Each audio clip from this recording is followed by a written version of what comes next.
Hello, welcome back everyone to the undergraduate seminar. I'm super duper glad to introduce one of my former students, Logan, who's going to tell us about fun applications of geometric algebra. This is an extra long edition of undergraduate seminar. I'm super duper excited to hear what Logan has to say. Yeah, thank you for having me. My name is Logan. I work as a data scientist now, but I was previously studying math here at U of T. And now I'm going to go through the fun application of geometric algebra. If you need to drop out of the call at any time, that's perfectly fine. And so I will start. So what this talk is going to contain is a review of geometric algebra at first, and then I'm going to show you two types of algebras used in computation, the plane-based or projective geometric algebra and conformal geometric algebra.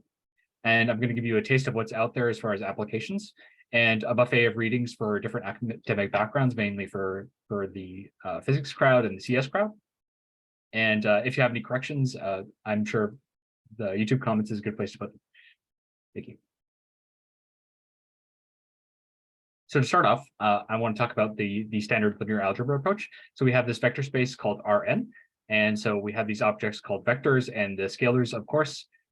So these vectors, two of the main operations that we have on them is the dot product, which is just the sum of the multiplied components of these vectors. And then we have the cross product, which is the determinant of this matrix where I, j, and k are the basis elements for R3. So pretty standard stuff.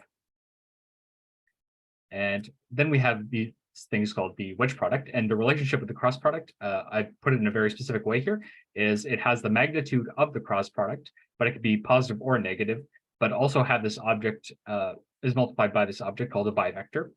And a bivector is an object of grade 2, we say. It is the wedge of two vectors. And so it'll come in the form of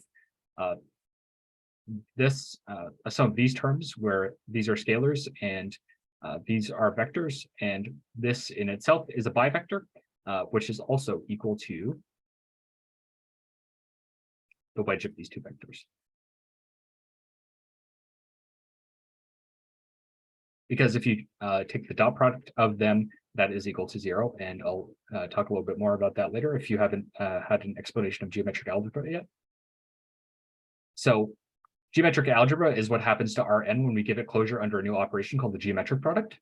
And so it is related to both the dot product and the cross product. And this relationship is specified as U V, that's the geometric product, is equal to the dot product plus the cross or the wedge product. And then we gain these new types of objects called blades, which are products of orthogonal vectors, and they square to scalars, which is important. So the reason why these are products of orthogonal vectors is because when we take the geometric product of them, we don't really want to deal with the dot product or the lower dimensional stuff. And they square to scalars because when you say take the square of something like E1, E2 squared, what it really is E1, E2, E1, E2. And you can rearrange these terms at the cost of a minus sign because by the properties of the wedge product. And this one, it depends on the signature, but this one looks like it would be equal to -1 in, say, let's just say R3. Okay, so that's one kind of geometric algebra. And so the upside of this is we gain a vector space with multiple ways of representing and computing geometric transformations, and also representing these geometric objects inside the algebra itself. And it's not very heavily reliant on the dimension of the original space n. It is dependent on it, but it's not heavily reliant on it. And I'll specify that a little bit later. And so I briefly touched on the signature of a geometric algebra in the real numbers. So we have a new vector space called R of P, Q, and R.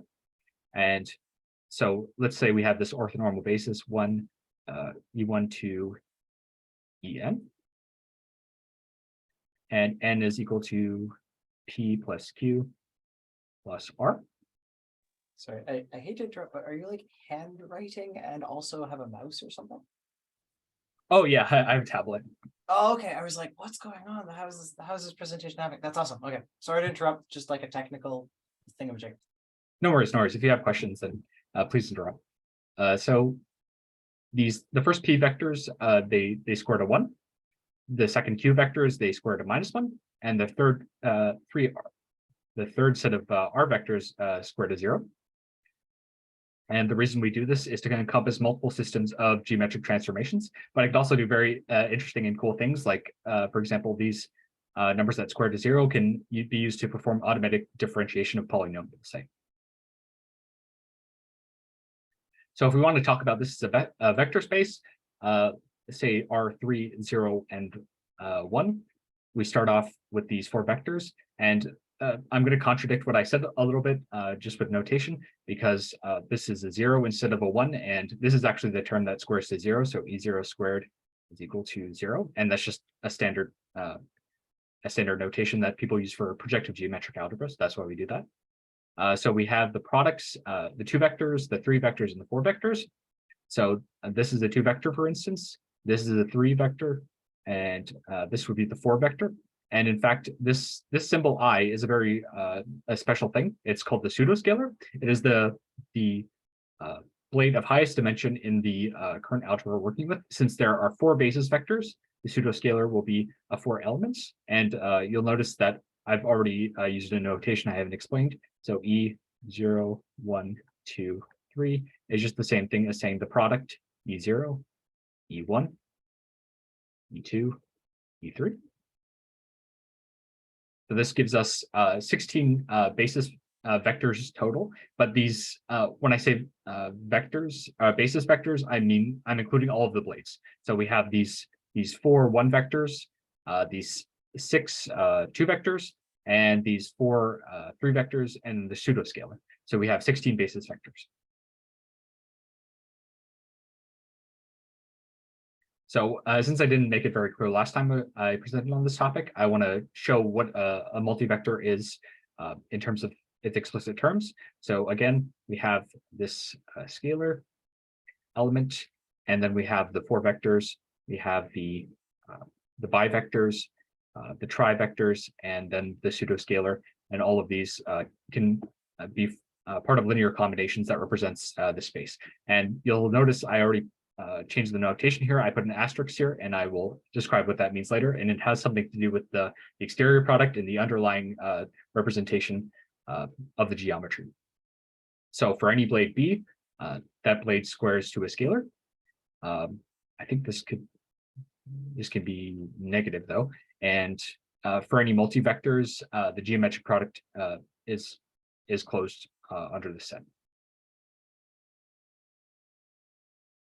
So just to illustrate what all of these elements square to, so we have this space R3, 0, 1, and E0 is the one that squares to 0, and the rest of these 1 vectors square to 1. But the bivectors that contain 0 also square to 0, and the bivectors that do not contain 0 square to -1, and the trivector square to 0 if they contain 0, but the one that doesn't contain 0 squares to -1, and the pseudoscalar squares to 0 because it contains the 0 element, and sorry, not the 0 element, the vector that squares to 0, and of course 1 just squares to 1. So I want to briefly explain what we mean by meet and join, because it's going to come up later. Meet and join is a set theoretic, or sorry, I think an order theoretic concept. But here, what we use it to mean is a geometric idea in which we're talking about the intersections of specific geometric objects. So 2 lines, for instance, they meet at a point, like so. 2 planes meet at a line.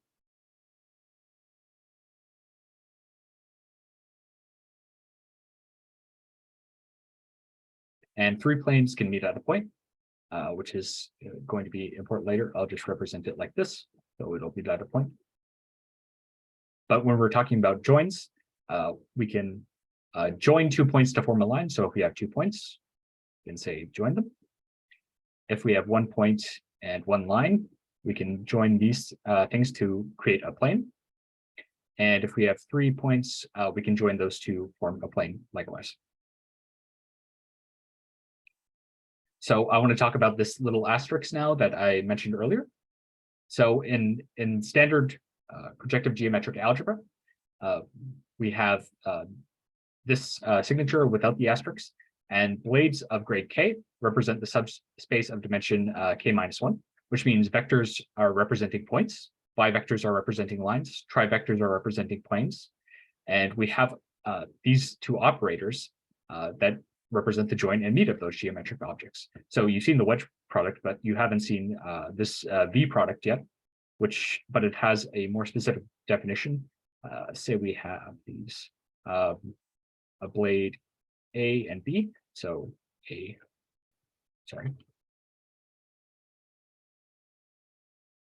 VB is equal to the dual of the wedge product of the dual of the elements. And so I forgot to mention the dual is just multiplying the dual of B is multiplying the inverse of the pseudoscalar on the right. There's lots of choices of conventions here on where to multiply things, left or right-handedness, but I'm just going to show you one specific way that seems to be popular with the community. So when it comes to this star, it's representing these geometric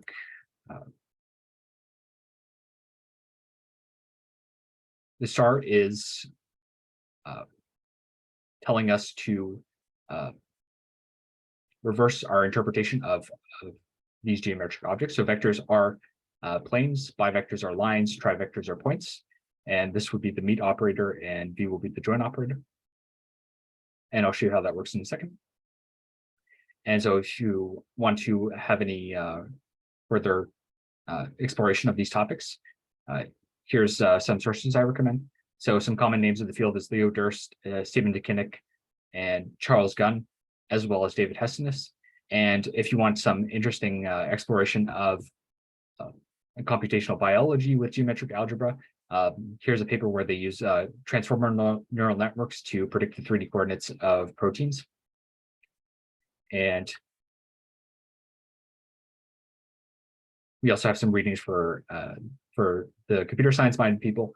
So we have a survey of quaternion algebras and geometric algebra applications, a survey of Clifford geometric algebra applications in 2022, and one from 2006. And the slide will be available on Professor Parker's website. So for this plane-based projective geometric algebra that I showed before, in general, we have the signature. If we have an n-dimensional space, we need to add a single vector to that squares to 0. So for example, 2D projective geometric algebra is R201, and 3D would be R301. The vector that squares to 0 is usually written as E0, and geometrically in the 3-dimensional space, it represents the plane at infinity. And I'll describe more about what that is in a second when we talk about perspective. So this is a direct quote from one of the papers of Charles Gunn that I mentioned before. He says some of the advantages of projective geometric algebra. I can't go through all of them today. A lot of them are thinking about dynamics and physical simulations, but I'll just go through what he says a little bit. So it's coordinate free. It has a uniform representation for geometric objects. Calculate meet and joins of these entities while handling the parallel elements correctly. It has compact expressions for a whole bunch of transformations. Has intuitive forms for motions, automatic differentiation I mentioned with the dual numbers, and efficient models for kinematics and rigid body mechanics, and so on and so forth. It goes off the screen.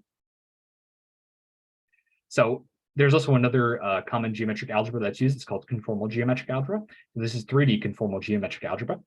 And so its signature is usually, if we have a p-dimensional space, it is equals 1, 1, 0. And so I just want to describe this briefly so we can talk about it later on in the talk when it comes to applications. So a vector is null if it squares to 0. And the reason that's possible is because, remember, some vectors can square to 1 and others can square to -1. So some vectors can also square to 0. So for instance, E1 squares to 1 and E5 squares to -1. And so if we do E1 plus E5 squared, we can go through this computation and it turns out it squares to 0. And points are then represented as null vectors, null one vectors. You can represent pairs of points as two vectors, lines and circles as trivectors. That shouldn't be there. Spheres and planes as four vectors, and unlike the dual exterior, or sorry, the dual projective geometric algebra, the wedge product is the join operator, and the v product is the meet operator. And with this, we can actually represent the transformations on a hyperbolic space. And so in conformal geometric algebra, with a few modifications, we can have an algebra for the Poincare disk model and other hyperbolic geometries. If you want to see more about that, there's a link here extending the conformal model in a computer graphics thesis by Dr. Richard James Warham. So I want to talk about perspective now. This is a set of train tracks, obviously. So we're in Euclidean geometry, we talk about parallel lines not really meeting on the page or even in three-dimensional spaces, but in projective geometry, it appears that in projective geometry they do meet at a point, but that point is called a point at infinity. So when you look down a pair of train tracks, it looks like it's meeting a point, right? And what's interesting is that this second set of train tracks, even though there's quite a distance away from them, they still appear to converge to the same point, right? That's kind of interesting. And this point is called a vanishing point.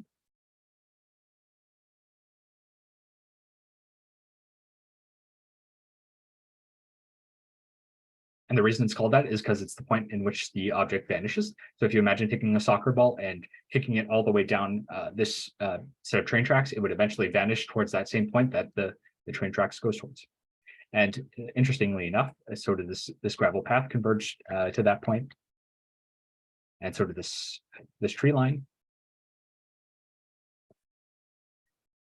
So that's an interesting observation, right? So now I mentioned before projective geometry. It's a form of geometry that includes points at infinity. The main advantage of this is that it includes a logical duality of points and lines, which means that theorems that apply to a system of lines is also true of a system of points and vice versa. So you could talk about theorems on quadrilaterals, which are a set of 4 points connected by lines. And it's just as true as a theorem on a quadrangle, which is a system of 4 lines. And in projective geometric algebra, one of the advantages of that is that the meet and join operations are well defined. They always exist. So there's many types of projections, and in technical drawing, demonstrating these correct spatial relationships requires a deeper understanding of these projections. Something, if you're a math student, you'll be familiar with is the orthographic projection. For example, you'll see a chart of, say, like a surface in 3 dimensions, and it will be orthographic projections because as the objects get further away, it doesn't really get smaller, right? And so I'll talk about the types of perspective in a second. So typically what artists think about is 1, 2, and 3 point perspective. 1 point perspective has 1 vanishing point. 2 point perspective has 2 vanishing points, and 3 point perspective has 3 vanishing points. But truly, all of these sort of have 3 when we're talking about projective geometry, all 3 of these have vanishing points, or what we call ideal points, but they just exist at infinity. So these lines appear parallel. Sorry, I'm not doing a very good job of making this parallel, but the vanishing point exists at infinity on the side of the canvas. That's the point. And a 2 point perspective, that vanishing point exists at infinity off the canvas as well. So this means that we want an algebra that can represent these vanishing points, as well as have these geometric transformations that are acting on these lines and points and so on and so forth, so that they can be represented as ideal points and lines in the plane-based geometric algebra. So this is how we represent them. We represent them with trivectors, the ideal points. So say we have 2 ideal points that are of this form. The x, y, and z coordinates are like so. And if we can create the ideal line by connecting them, remember I said in the dual projective geometric algebra, we have this regressive product. It connects these two points, but these are vanishing points. These are points at infinity. So we can also connect them just as well. And we do that by changing it into this computation. And if we could write it out, it should look something like this. I just computed this morning, so if you have a correction for how these terms turned out, then please feel free. So I'm going to show you exactly how artists use this inside their own work. It's very fascinating to me because my mom's an artist and she hates math, just despises it, detests it. But once you look deeply into the foundations of art, you'll find that they're actually learning math. They're quite proficient at some aspects of math. It might be only like a sliver of projective geometry, but it's math nonetheless. So this is from an instructional art book on figure drawing by Andrew Loomis. So what he was doing was showing that these orthographic views, these views from the side, or maybe they're called oblique views. Anyway, these views from the side, top, bottom, etc., are able to be projected back onto the center line of these objects, and that's how they create solid 3D forms. And they do that with figures as well. So it's almost like they're reversing the projection of these 3D objects onto the form itself. And so by being able to visualize this, that's how they create the illusion of 3D shape. And furthermore, it's integrated with creating a scene as well. So he'll describe creating a scene by first creating a horizon line, by measuring the proportions of, or by drawing out how tall he wants a person. And if he wants to say, draw out a person that is standing behind another person in the direction of a vanishing point, what he'll do is he'll draw a line from the person's feet to the vanishing point, and then he'll draw a line between that on that plane, and then he'll draw the person there. And what's interesting about all of this is that you'll notice that on the horizon line, say this woman's knees are on the horizon line here, that everyone's knee should be on the same part of the horizon line on the canvas. So you'll see that this man's knees are on the same line. This one, it doesn't matter how far away they are. And the same thing about the ankles of these men and the necks of these men. So they have a very deep understanding of these spatial relationships, and they use them all the time to make their art to be correct. So as I mentioned before, the vanishing point is an ideal point, and it can be represented as this vector times the pseudoscalar. And the vector E0 is the ideal plane at infinity. So if you imagine, you could take 3 vanishing points on a canvas, but then those vanishing points, because of the regressive product, could be used to create the entire plane at infinity. So this is from Leonardo da Vinci. I think it's called the Adoration of Magi or something like that. It's a perspective study. And you'll see before, as in the train track example, all of these lines are converging to this point right here. And so all of these stairs are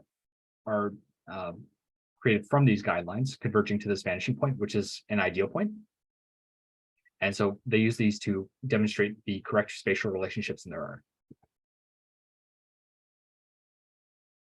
So I want to talk about a little bit about how perspective looks from the outside, from the observer observing a scene.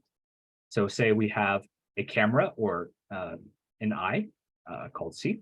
It's just a point in space. And we have the canvas, which is sort of like a window into the scene, and we'll call that S. And say we have something like a cube here.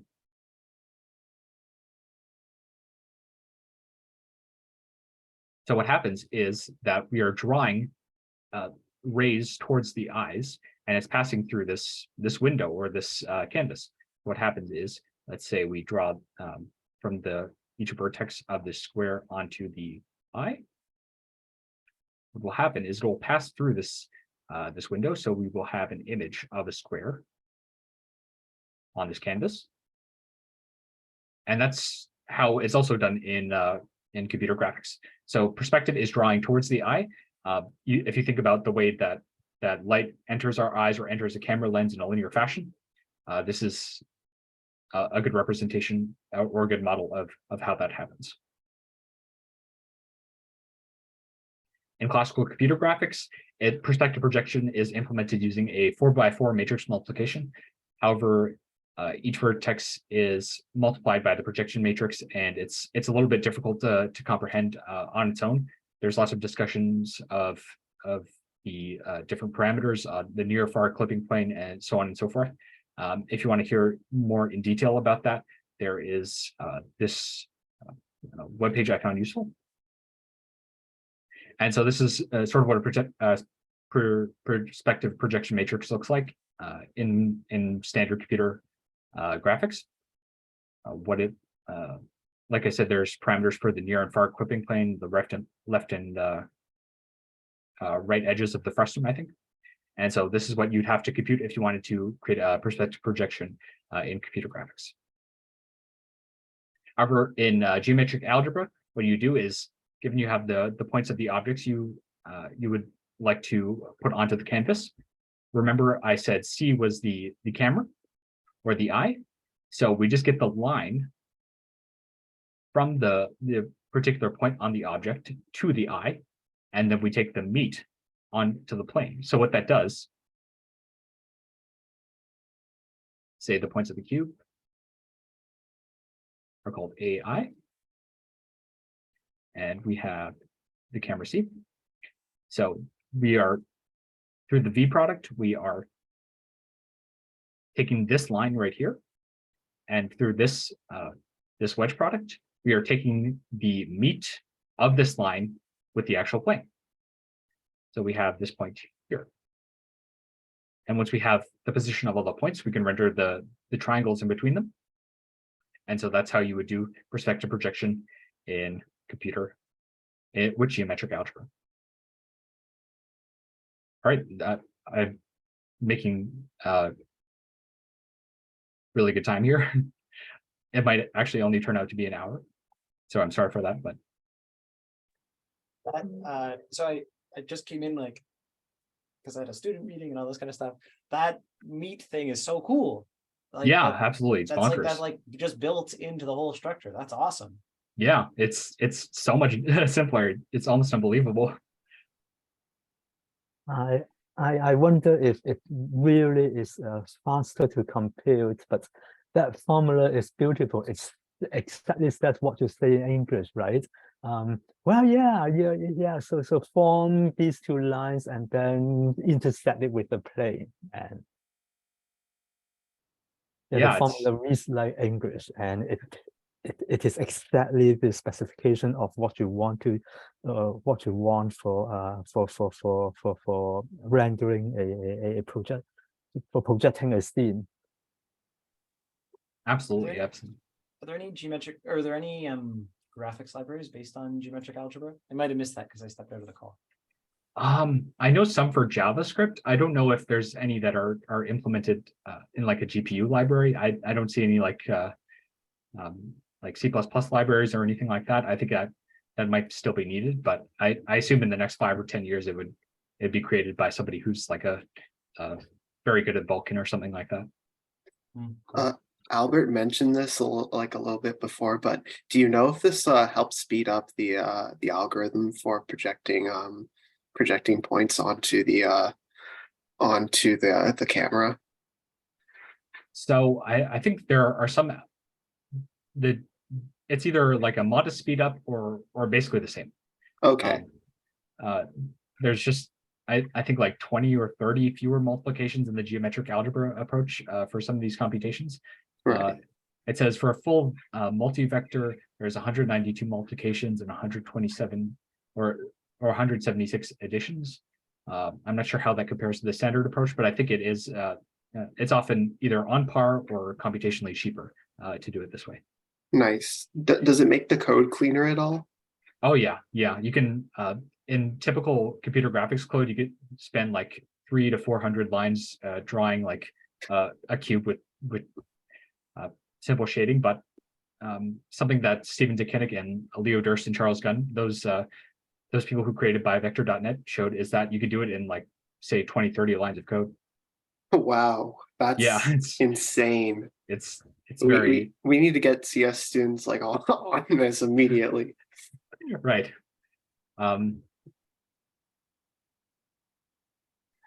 It is quite. I think the more I study geometric algebra, the more I feel like a guy in a Dan Brown novel. You know, just like scrolling at 2 a.m. Saying it's all connected. You know, because there's lots of little things that are simpler ways of doing things that are already being done in more complicated ways.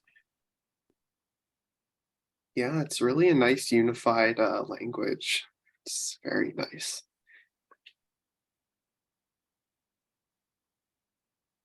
So I want to tell you about the other depressingly beautiful thing I learned. It also relates to computer graphics. In my life, I have seen two. I have run into two situations of seeing some beautiful but depressing math facts. One is this. To project. One is this one. The other one is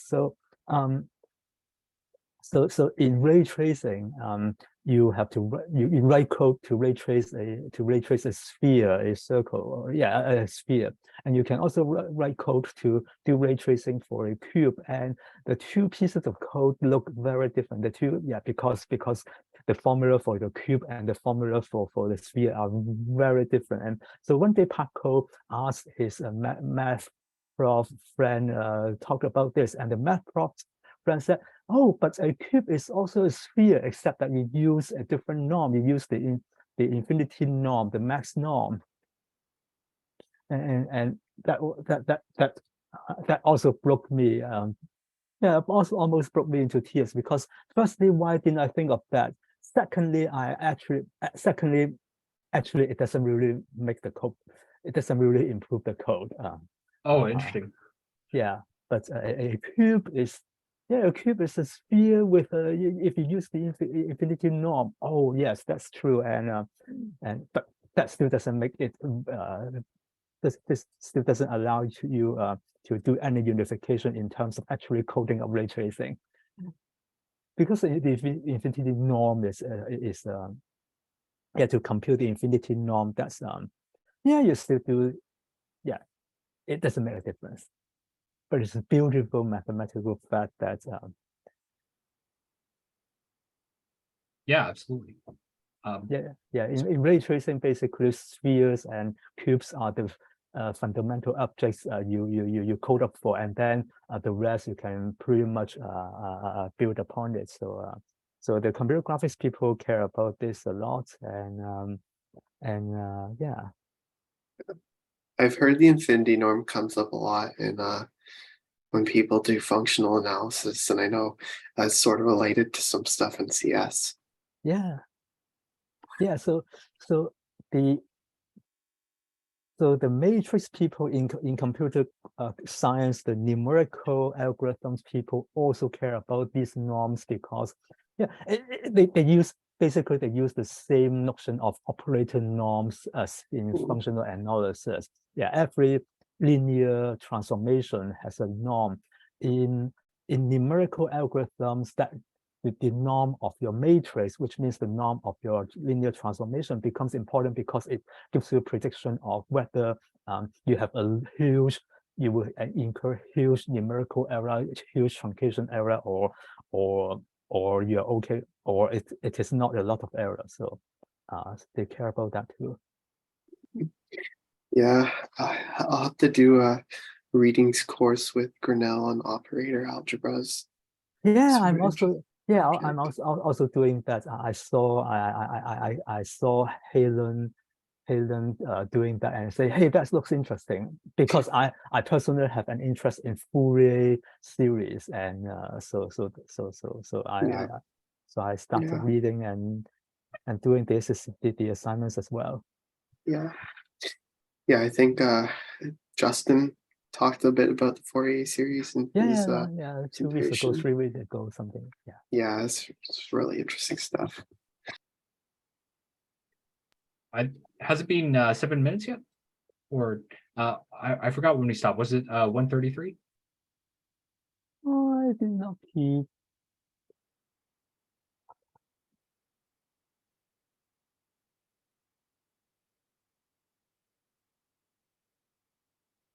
I think yes, because I'm just looking at the comments I wrote, the time stamp of the comment I wrote, and that's 8 minutes from, it was 8 minutes ago, and that comment was written near the beginning of the break, so I think close enough. All right. So does everyone mind if I resume? Nope, not at all. Take it away. All right. So now I want to have a brief discussion about quantum computing and the state of the artwork on neural networks. So I think many of you are already familiar with quantum computing. It's sort of fluctuated in popularity as more and more results are coming about the algorithms. I think recently there was a high school student who disproved a major result about one of the algorithms of quantum computing, but I'm going to talk about it nonetheless because I think it's an interesting connection to geometric algebra. So it's a theoretical alternative to classical digital computing. It distinguishes itself by representing information as correlated points on spheres instead of these binary bits. But when they are measured, they become binary values. So usually they're represented as points in C2, but that's not the entire story. That's just one part of it. So some of the main quantum gates, which are sort of the building blocks, you can think of it as sort of the assembly language of quantum computing. It's the main operations that we do on the qubits, as we call them, as opposed to regular bits. So you could think about a qubit as this point on a sphere. So it could have a state of say this, and the top and bottom, let's see, 1, 0. So when the qubit is measured, it will, with some probability, either go to 1 or 0. And the operations on this qubit will transform this point to other points in the sphere. And so you could have the poly X, which I believe projects this point onto the bottom half of the sphere, or vice versa. The poly Y, which I don't quite remember, but I think it does a projection on this side or something. But besides that, so these are the matrix forms of these specific operations. You can see that they include complex numbers, and they aren't very intuitive to look at on their own. However, and the controlled NOT gate is something where if one of the bits is true, then it can not one of the other qubits. It's represented as a two-dimensional, a 4x4 matrix because it is acting on 2 qubits. But in geometric algebra, these poly matrices are just isomorphic to this algebra, and so the pseudoscalar in this algebra is E1, E2, and E3. So the poly X matrix is E1, poly Y, E2, poly Z, E3. Pretty easy, right? The Hadamard gate is the negative of the pseudoscalar times E1 plus E3 over square root of 2. And if we have a 2-qubit state, we have the direct product of these two algebras. So what we do instead is this basic vector with the superscript 1 is from this algebra, and this basis vector with the superscript 2 is from this one. And so this is how we represent the NOT gate. And you can see it's very much a more intuitive thing than having these matrices. And not only that, it's easier to represent when we're crunching the equations, right? So if you want to see more information, you can go look at this paper expressing the operations of quantum computing in multi-particle geometric algebra. I think especially if you're a physics-minded person, you'll really enjoy that.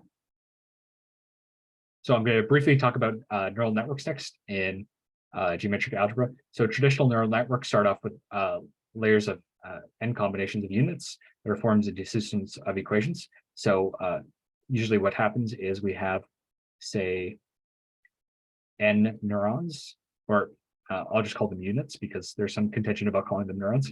And if you imagine them going into a single neuron, they have these inputs xi with times the weight. So wi xi, that's what these lines represent. And you can add a bias term, and f is the activation function, and so you get a scalar value output of the neuron z. So you have, say, an x vector, a weight vector, and scalar output z. And in some approaches that neural networks in geometric algebra, you can replace these terms with multivectors. Something you'll see if in this resource I'll show you later is this notation. They're talking about Clifford algebras.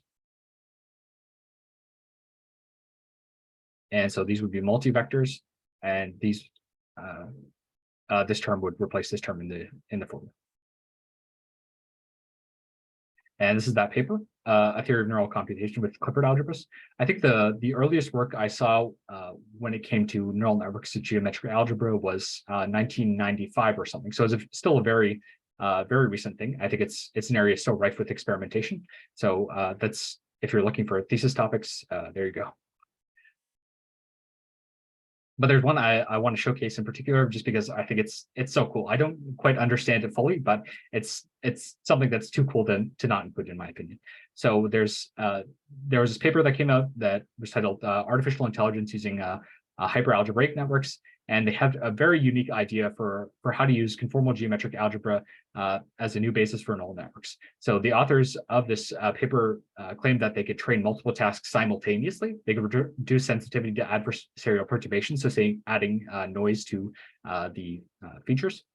And it provides a completely alien idea for foundation of neural networks.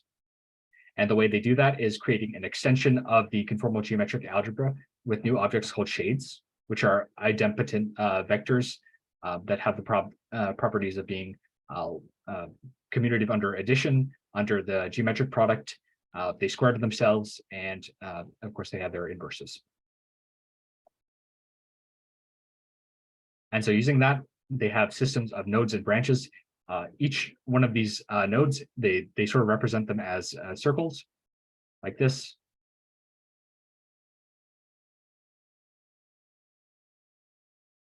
And then they start out with a multivector called theta naught. And what their fields does is it traces a cognitive trajectory across this field, and they find this output called phi.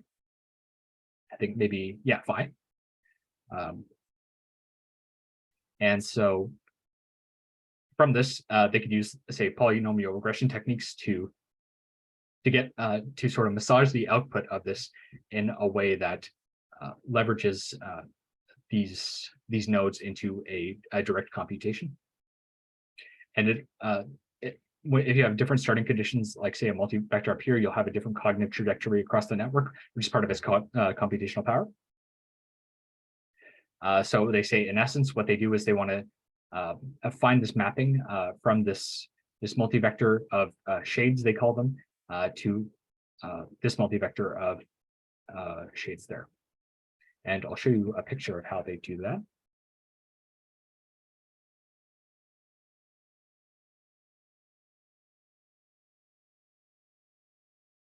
Sorry.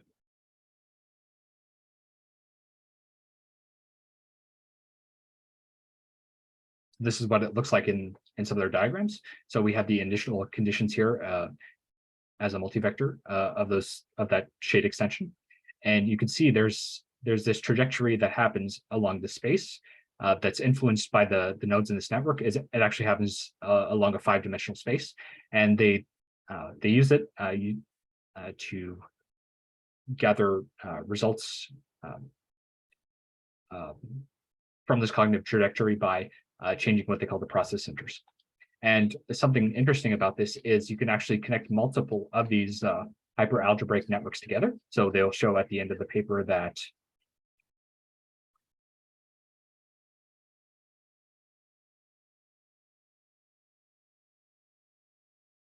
that multiple of these hyperalgebraic networks can be concatenated, so they could map the cognitive trajectory along these networks and produce a result across here. And so, yeah, I thought that was pretty cool. I definitely don't understand all of the mathematics involved with that, but if it interests anyone, then feel free to explore that further.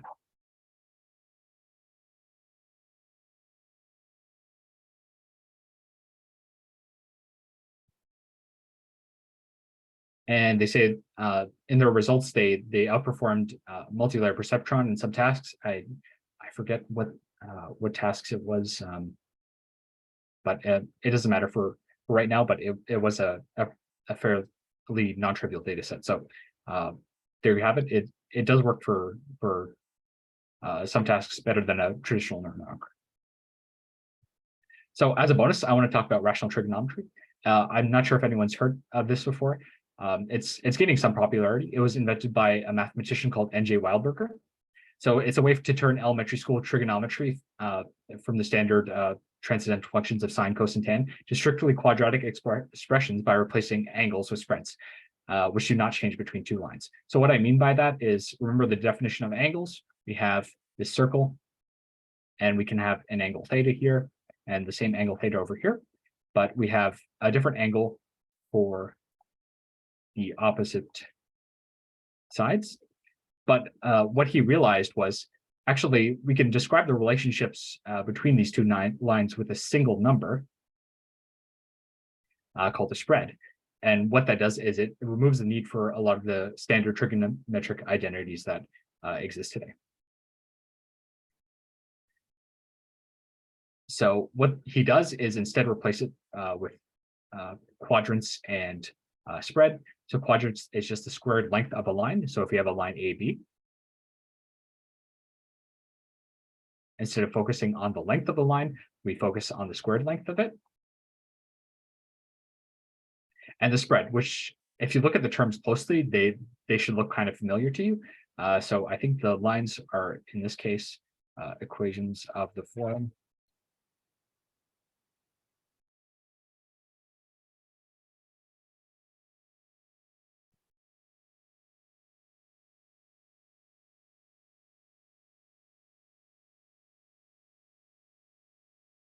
And so this might look a little familiar to you, and I'll show you why. But first, I want to talk about why this is proposed to be a better alternative to regular trigonometry.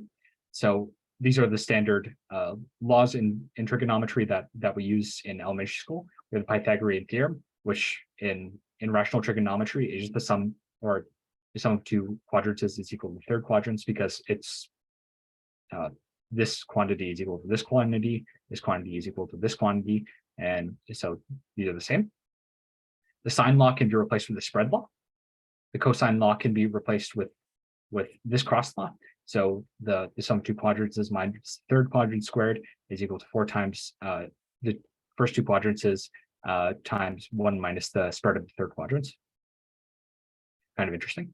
And then the angle sum formula is replaced by this triple formula, which involves all three spreads. And so one of the advantages of that is all of this on the right-hand side happens in the rational numbers. We don't really need to appeal to the real numbers or these sine, cosine, and tangent transcendental functions. So it's a major simplifications in many respects. But in rational trigonometry, for instance, 2D projective or plane-based geometric algebra, we have the lines that are represented by the one vectors here. So L and M, which are these one vectors, and the points that are represented as bivectors. So the quadrants is equal to the regressive product squared. And the reason that is because A and B are points, remember? So the regressive product joins those points together into a line. And so you could just square that quantity, and you get the length or the quadrants of that line. And the spread of these two lines, L and M, is just equal to the outer product squared, the negative outer product squared over the square of these lines. So geometric algebra has a first-class way of representing these trigonometric relations. So in short, geometric algebra is a powerful tool in several cross-disciplinary areas of physics, computer science, and engineering. And mainly its power comes from its subalgebras and their relationship to each other through the geometric product. In terms of references, you can see the attached document on the website. Thank you. Awesome. That was a heroic talk. I'm sorry, I thought it was going to take 2 hours. You got a good audience for it. Okay. You're preaching to the choir here. Okay. Things people want to chat about while we still got Logan on the call.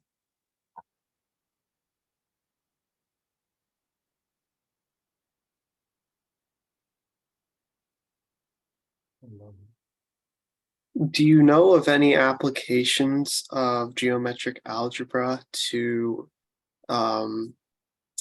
other parts of statistics? I know you covered neural networks. Are there any other applications to other fields of statistics out of curiosity? Yeah, I think in the reference list, I included one where they're using conformal geometric algebra for principal component analysis. Have you heard of that? Yes, I have. Yeah. Mm-hmm. Right. So I think there's some work to express multivariate probability distributions in geometric algebra, but I haven't read too far into that, so I don't know much about that. Okay. Interesting. This stuff is super duper duper slick. Yeah, I don't know. I hope eventually it takes over. Like I'd love to be teaching this in B42 or E22. That'd be sweet. That'd be very cool. Oh, something I forgot to mention, something I wanted to mention about the neural network talk, because we have, this is just the equation for a singular neuron, right? So I mentioned before that geometric algebra replaces matrices in a large number of contexts, but doesn't eliminate them completely, because it actually makes matrices more useful in the sense that we can have systems of multi-vector equations instead and load those into matrices. And so when we have things like adjacency matrices, those can augment geometric algebra by a lot. So that was one point I wanted to make with explaining neural networks approaches. I did have a question about one of the slides. I believe it was when you were talking about quantum. Mm-hmm. I think there was that slide. When you say when you take that product of R3 or R_3, is that the tensor product of those vector spaces, or is that a different type of product? I had to hop out, so I didn't quite catch that part. I think it's more specifically the direct product. I don't know if I would call it the tensor product, because it doesn't involve matrices. I think it's more complicated than that. I don't really want to fudge it by speaking out of my depth, but yeah, if you look at the paper that I included, then they'll explain that in more detail. Okay. I think that's a tensor product. Mm-hmm. Yeah. I know tensor product doesn't have to be defined in terms of matrices either, right? You can do it. You can do it between vector spaces, or more generally, you can do it over modules over a ring. I know that, but yeah. Anyways, that's another topic. Right. I want to be more careful, because I've seen that symbol be used in a different way in when talking about Clifford algebras. So I'll be silent on that topic. Nice. Yeah. I like this. I like that. That will be the topic of my next talk. So actually that's a good question. Who is the next talk? So next up we've got Aditya Chugh, who's going to tell us about symmetry ideas in physics. Ooh. So I think that's like highly connected to what we were talking about today. So that's next week. That is on Wednesday talk. So that's going to be in person with coffee and muffins and stuff. So I bet you'll see Albert there. I don't see Alex or Logan there. No, Keelan, are you still on the call? Who's still on the call? Yeah, maybe we'll see Keelan there. But yes, that'll be symmetry ideas in physics. That's up next. Yeah, thanks for taking part. That was awesome. And I love hearing about this stuff. It's super. Yeah, it's so cool. I hope this takes over one day. I want to see this. Yeah, I think there's a big cultural push now for it, but like any math subject, it's kind of contentious, right? Especially how you define the like. I remember there was at least one heated internet debate on on the merits of the dual algebra for representing these geometric objects. But I think this way cuts the formulas in roughly in half if you look at the formula sheets. So that's why I decided to cover that one. Where do these debates happen? Where are these heated internet debates going on? You'd be surprised. Yeah.